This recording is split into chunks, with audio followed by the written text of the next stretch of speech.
আলমডাঙ্গার হাটে যাচ্ছি।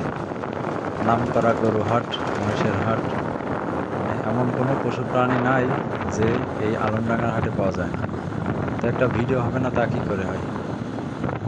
আর আলমডাঙ্গার হাট কোথায় অবস্থিত অনেকেই জানেন, অনেকে হয়তো জানে না। আমি নতুন জানলাম। এটা চুয়াডাঙ্গা জেলার ভিতরে অবস্থিত।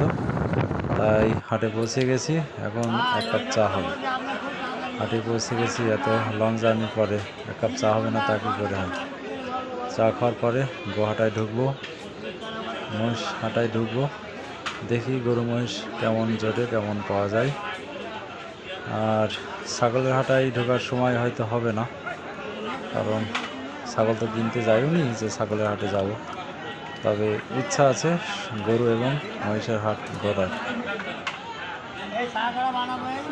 চলে এসেছি আমাদের সেই নামকরা গরুর হাটে, আলমডাঙ্গা হাট, যেখানে অনেক অনেক গরু জোটে, অনেক মহিষ জোটে।